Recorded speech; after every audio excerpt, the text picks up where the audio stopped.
Okay, good to see a little clip of the Germans there. Expect big things from them. Always a lot of things expected from the Germans in the K-4. Fortunately for the women, of course, in the K-4, they have a little bit of work to do. They're just missing out in the previous race. This, though, the turn of the men. We've got another Canadian crew here. Over in lane 1, that's Nicolas Matviv, Pierre Poulin, Laurent Lavigne and Simon McTavish. Alongside them from Slovakia, Balázs, Misak, Zalka and Botek.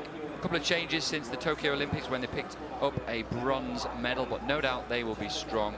Spisar, Sloof, Zavrel and Havel, bronze medalists at the World Championships for the Czech crew, always there or thereabouts in the crew boats. Then we've got Renschmidt, Liebscher and Lemk, all the Olympic gold medalists from Tokyo, but Ronald Royer having retired, they've put in Jakob Schopf, who's no slouch himself, so watch for the German crew, quite possibly fighting it out with the Spanish here, who were the silver medalists in Tokyo. Sol Craviotto, flag bearer for Spain a few Olympics ago. Carlos Avarello, Marcus Cooper was the Olympic champion way back in 2016, and Rodrigo Gamad, so watch for the Spanish. Polish, Stepan Grabowski, Witak and Michalski in 6. Then we've got Ukrainians, who are the World Championships. Kukuruk, Danielenko, Trunov and Semkin. Watch out for the French. Berger, Beaumont, Olympic silver medalist in the K1 200 meters back in 2016 for the 40-year-old. Koch and de Courchemont. New coaching setup in France means that they may well threaten, and they did pick up a bronze medal in Poznan. And then rounding it up with the fast-starting Portuguese, Ribeiro, Baptista, Silva and Varela. 8th place, made the final at the Tokyo Olympics for the Portuguese. They will be nearest your pictures. These K4s in this 500-meter event, it was a new event for Tokyo, very, very successful event for Tokyo. We'll see it once again in Paris. That's not in these paddlers' minds. What is in their mind is trying to execute the best race possible here for the final in the K4 500 meters at the World Championships here on Lake Bannock in Canada.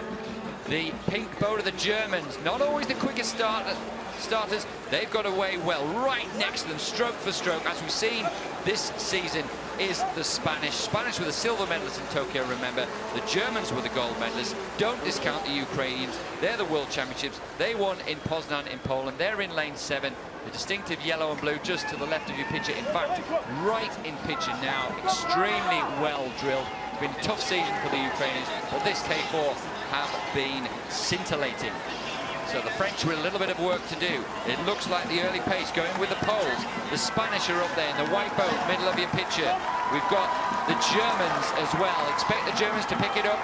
They're through halfway, and now we've got the final 250 meters to go. So Spain pick up the stroke rate once again.